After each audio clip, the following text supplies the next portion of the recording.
Hi there. A very good morning. How you doing today? It's quite a very cool one. Of course, not really so cold, but a little bit mild. And we hope you're really doing great. It's quite yet another business day. Of course, as we are heading, we wake up to make sure that we go on hustle, what they call the hustle. We go work hard, whatever you call it. But definitely, the business gotta keep moving like how it ought to be moving. I'm Andrew Barriga this morning, and I'm going to be driving your business all the way up to 9:50, and definitely we have quite lots of discussions that we're going to be putting out through, but definitely before I can proceed into any further related discussions, don't forget the markets on the Zabu platform, which will be opening anytime soon. All this is powered by Zabu, which is a platform from Altex. We just made your trading experience much more easy and quite very friendly. Now, for you to be a part of this, it's quite very simple. *292# is the code for you there, and you will be availed with a number of options where you will be able to buy government bonds and securities for as little as 15,000 Ugandan shillings. Now, the markets open at 8:15, running all the way to 3:15 p.m. effective Monday up to Friday, except on the weekends and the public holidays when these markets can't be accessed. But despite the fact you have all these days to capitalize and at least make yourself quite some good profit, something which I believe is very key and instrumental when it comes to your personal growth and development as a person and as a trader at the same time. Now, Zabu simply says, my money, my future, and the Altex East Africa says, do something new for yourself come the year 2023. Of course, right about now, as we are heading into our kickstarter here, that is the morning call, we're taking a look at something to do with the rapid industrialization model. And this time around, we see that the model is focusing on human capital development, which was actually one of the aspects of the budget that took the lion's share. Yes, so we want to really delve deeper and get to understand how this can be spread across the different other sectors, something which I believe is going to be very key and vital for growth and development. Let's get into this discussion real quick. When I return back, we shall be having further discussions in relation to that. One of the main challenges that they face is lack of economies of scale, what we call economies of scale. Economies of scale, we have a few industries, and these industries are scattered. So it would mean that they don't enjoy the benefits of complementary services, where one industry, for example, leverages the opportunity of one which has maybe trucks for transporting commodities, then one which has raw materials. That is now about economies of scale. Then two, Uganda as a country, we still have a human resource deficit. You find that the human resource we have, most of them are not technical. So, and in this model we are emphasizing there must be focused human resource development, because once the human resources are not developed, then it would simply mean that most of the Ugandans will do donkey work. That's why when they go to these Arab countries, you find that most of them are doing they are being house girls, they are driving trucks, they are security guards, name it. So the model is saying, let's do focused human capital development. Even one who is not schooled to be an accountant for rapid industrialization will have the opportunity to maybe do welding or run machines. You may not be a mechanical engineer, but you'd have an opportunity to run machines. And this is what the model is emphasizing. It's taken me 5 solid years to develop the model. And as I said from the presentation, this model is going to be implemented one at a continental level, because we have sustainable development goals, and one of the sustainable development goals is emphasizing industry, innovation, and infrastructure. It would mean that in Uganda, UNDP would be one of the partners to ensure enforcement of this model.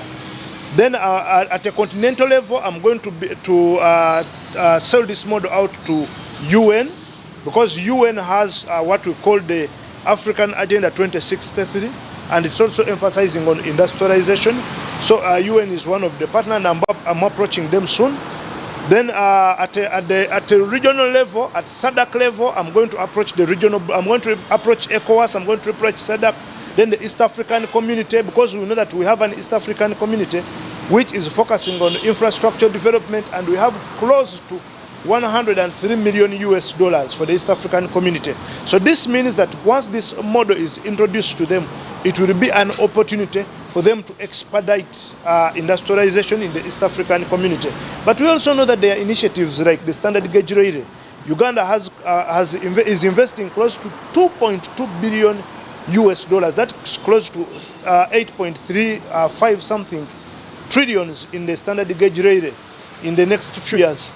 So once this rapid industrialization model is put into effect, coupled with the already existing infrastructure and policy frameworks, it would be easy for African economies, developing African economies, to achieve their visions. Uganda will easily achieve Vision 2040, even before 2040, if this model is implemented, because this model comes with time frames of achieving rapid industrialization, most especially if the Rapid Industrialization Foundation is paid detailed attention to, the Rapid Industrialization Build-Out is paid detailed attention to, and then the Rapid Industrialization Explosion is paid detailed attention to.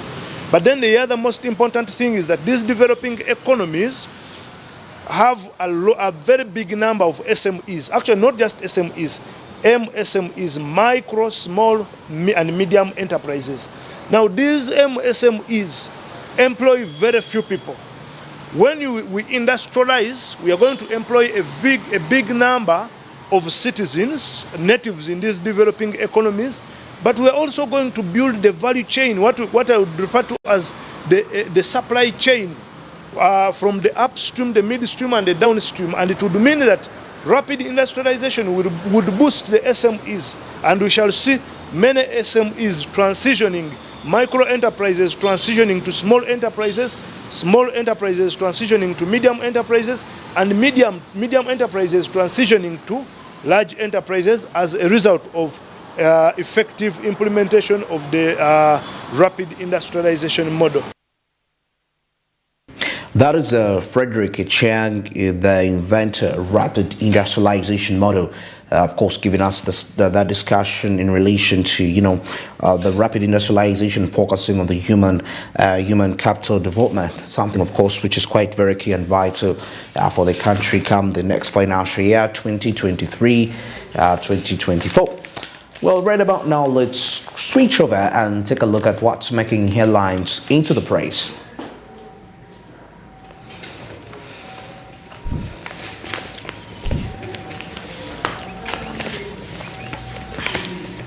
Well, of course, I have the New Vision and the Daily Monitor with me here, and to kick start off, let me start with the New Vision, okay.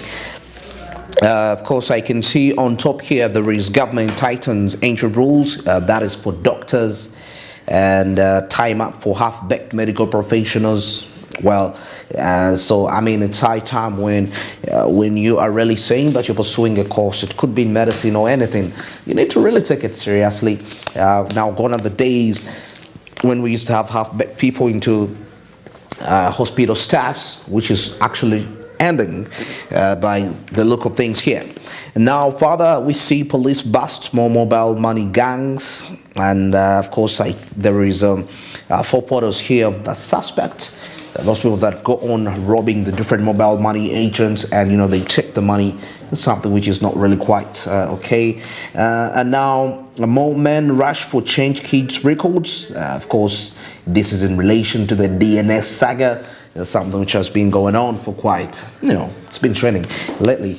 And now further, we see the Kasese attack, as 11 victims have been identified as a result of that. And coming in down to minerals, Uganda's gold exports hit 1.7 trillion in 2 months. So that is what is happening now. Of course, when I switch a little bit to the Daily Monitor here on the top page, I can see Uganda Revenue Authority raises red flag on digital car plates.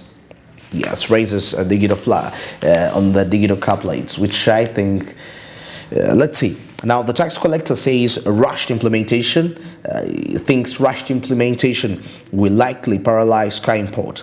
There is clearing and registration business causing revenue losses. and sparking public uproar, of which will be blamed. Yet capacity agencies and contractor to roll out the scheme hasn't yet been tested. So the aspect of the digital number plates, there is a fear that it might actually reduce on the importation of the vehicles, which might reduce the revenues. And definitely that means they won't be in position to fulfill their intended objectives for this project. So are people probably ready for this? I think it needs to really to be given some sorts of time in here, as we shall be seeing. Now, still further, what we saw into the new vision, DNA analysis confirms 11 students' identities. Of course, still in relations to Kasese attacks, relating this. And then government to train special force to guard the Mumbere. Yes, very amazing. Special force to be trained. And the iron sheets, FDC turns the heat on DPP. All right, now let's get in further and we take a look. We'll resume back to the new vision. And of course, we see students strengthen environmental activism. And this is a matter to do with climate change, of course, which mostly affects food security. And of course, to mitigate climate change repercussions, communities need to be empowered economically, and students advocating environmental protection. I've said in regards to that, so you'll be checking out further details in relation to that. Then I still see over 300 government entities risk missing budget allocations. Now, that is according to Ramadan Gobi submission deadline, which was on June 9th. So, well, why are some of these ministries government entities going to miss out? About 300 in number. That's quite actually a big number, I'll say. But then you need to ask yourself, why are they going to miss out on the budget allocation? Get yourself this copy. You'll find out more details of that. Of course, like we had seen on the top page, government tightening rules, entry rules for doctors. Of course, following the public concerns over the cases of misdiagnosis of diseases and ineffective treatment that is at various health facilities. You know, they always say your report is so. If you enter into the system half-baked, of course, the results, when time to harvest comes, and when I talk about harvesting time, I'm meaning that time when you have to, put your skills out there, sow them out to the patients. It will clearly indicate that you actually didn't pay attention. You were half-baked onto that. Wow, very interesting in here. I can see something here by Apostle Grace Lubega, who says that movies can't teach you marriage.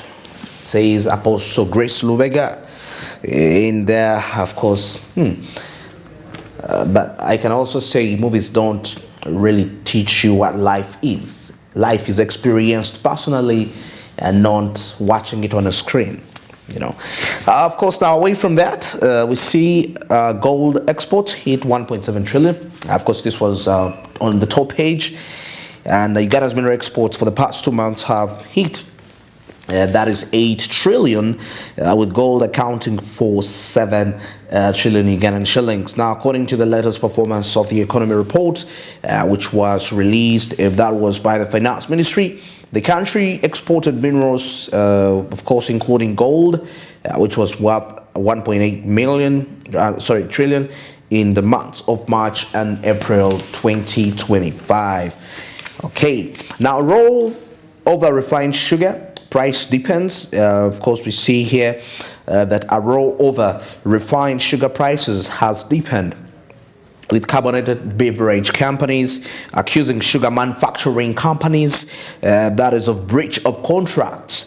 Yes, capping sugar prices. Of course, we'll be getting further details on that and see what that really entails. Of course, it's 18 minutes past 7. We are still here. Okay, now switching a little bit away from that, let's also dissect the Daily Monitor here further as we take a look at what's really transpiring. Okay.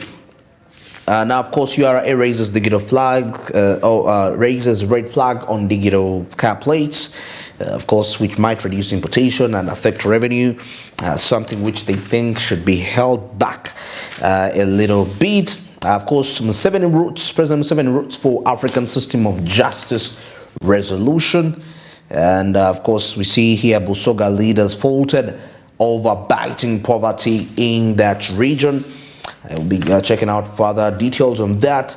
Then the government reassures Agago residents of security. Yes, I'll be taking out further. And of course, the saga that happened in Masaka, we see that Masaka family was murdered in revenge attack.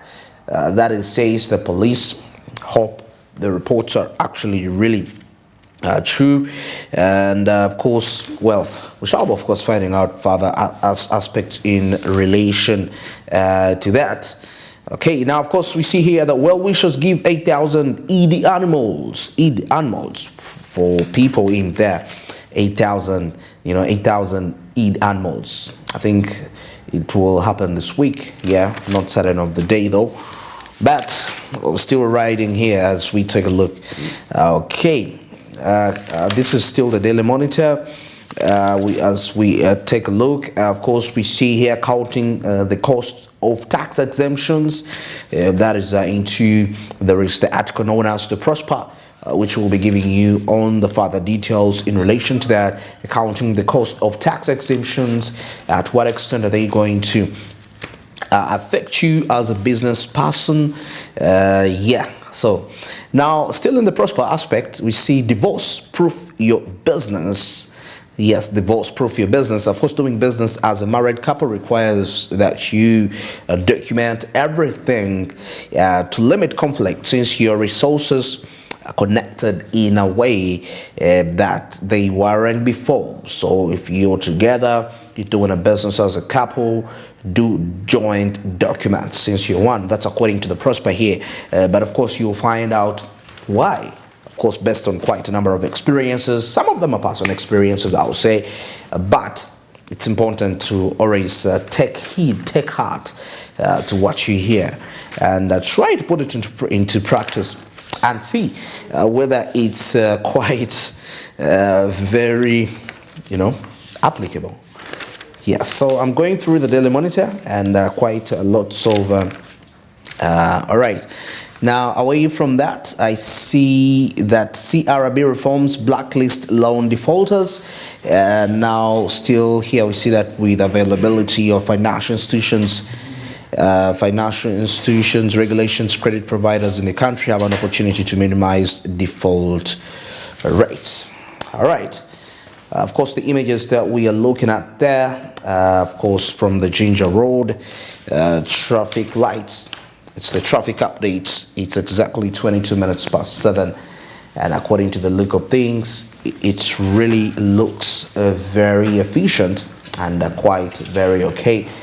Well, but of course, according to the look of things, these are the vehicles now that are coming in from the Ginger Road connecting to Kampala Road. And I can see some are branching off to the Nile Avenue. They're heading towards Garden City. But when I stretch my eyes towards the Access Road, well, it's a complex sort of a situation here. It seems to be a little congested, most especially now. I'm imagining people that are coming in from areas. You're connecting to industrial area. That is 6th Street, 7th Street, 8th Street. Are you coming in from Chibuli? I mean, well, it's going to be quite very hard for you to maneuver through because according to the situation, according to the look of things, it doesn't look really friendly at all. Of course, now when we switch our eyes to the Ginger Road, yes, vehicles that are coming in from areas like Nakawa, Boyogere, Chirika, Golobi, you can see that it's quite kind of congested. And this one, that line you see has two kinds of vehicles. There are vehicles that are coming in from Lusira. There are vehicles that are coming in from Bugolobi to Chintale. accompanied with vehicles that are coming in from Nakawa and Tinda, Chireka, Banda, all that. Definitely, when they're all put together in that line, it's inevitably it won't be congested. So that is the look of things, how we're observing the situation in there. So however, if you're coming in from those areas, you can figure out a better alternative. If you're coming in from Bugolobi, you're coming in from Chitintale, Luzira, you could figure out an alternative route, because even when you link to the industrial area, it's not really quite the best. It's quite, quite congested. So if you're just setting off right now, chances are high that you won't be able to reach in time. It's a Tuesday, and of course, definitely Mondays, Tuesdays, and probably Wednesdays. That's when we see the traffic conditions seeming to be a little tricky, in the different parts of the city. Of course, depending on where you're coming from, it all counts out quite very efficiently there. Yes, according to the look of things. Yes, that's the traffic as we're observing it there. Now, of course, switching our eyes away from the Ginger route, leading to as we head towards the Nile Avenue route. That's the Yusuf Rule, of course, connecting to Nile Avenue and switching all the way to Garden City. If you take a look at the situation in there, it looks quite very congested. Apart from the people that are heading towards Nakawa. Now, if you're heading towards Nakawa and Tinda, even Bogolobi maybe, and you're coming in from Kampala route, there is a route you can pass via the Parliamentary Avenue, then link towards, as you're sloping in down in there, you will be able. Yes, as you link towards Nile Avenue and you land on Garden City, you can actually come out from there straight and continue, and you're not caught up by the jam now, except the people that are connecting to Chibuli to Access Road. But if you're not heading to Access Road, you can come all the way from Garden City and just branch over there and continue your journey. That is to Nakawa, and I believe it would be better that way. Yes, now some of these vehicles we are looking at are coming in from Wandega, coming in from areas like Mulago. Some have connected all the way from the John Babiha route, passed by the Fairway traffic light, and coming in all the way here, proceeding to the different destinations. And majority, definitely, some of them are heading to they're heading to the industrial area. Majority, perhaps some could be proceeding towards Chibuli to go and execute the different related businesses. So that is the situation, the Ginger Road traffic lights, but the most affected route is the access road, most especially the people that are coming in from the industrial area.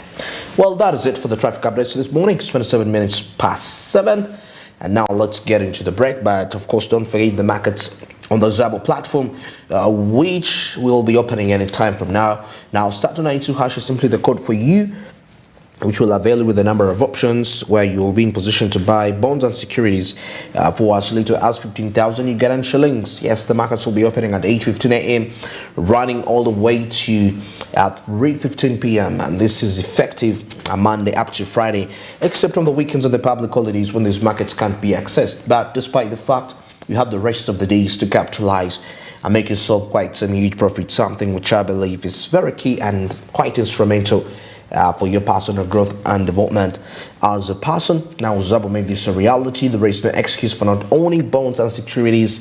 Yes, just get your mobile phone, *292#, and life will be very okay. Zabo says, my money, my future, and Alterx East Africa says, do something new for yourself come the year 2023. Now, let's get into the break. And of course, when we return, we have something from the East African region. At the same time, we shall be crossing the borders away from East Africa and take a look at what's making business headlines there.